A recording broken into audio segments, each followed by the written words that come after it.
business, what ends up happening, people will see these things, that the hammer, they'll say, oh, well, this hammer is working, so I'll just cut the anvil, that expense. I love that question, Rick. I think the anvil and hammer is one that I've gotten a lot of good feedback from in the book. So the anvil and hammer, it's a very ancient strategy. It was used by the Carthaginians and the Romans. Norman Schwarzkopf used it most famously recently in the first Gulf War.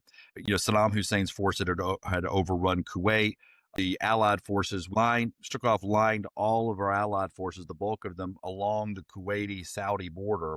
That created a response from Hussein that he had to line his forces up too, because he was assuming, because we were massing there, that's where the attack was going to come from. But instead, what Schwarzkopf did, that was the anvil, that was the holding. He knew by putting the majority of his forces there, Saddam would put his forces there, assuming that was going to be the attack. But that's where he brought in the hammer. And that was where he unleashed 7th Corps and the 101st Airborne to come in with the famous left hook, which basically outflanked Saddam's forces. They didn't see it coming. That's the hammer. In business, what ends up happening, people will see these things, that the hammer, they'll say, oh, well, this hammer is working, so I'll just cut the anvil, that expense. They'll see like, well, why am I spending money here when the conversion is happening over here with the hammer? Yeah. And then they'll cut it, and then they'll wonder what happened, because the hammer doesn't work without the anvil.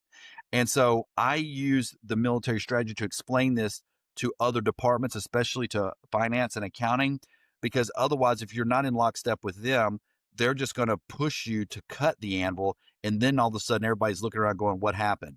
Well, if you don't have that holding force in place, you're never going to be able to outflank your opponent. So that's one of the examples that I think, Rick, for young leaders, it's important to give them some of this context and some of this vernacular so that they can share it.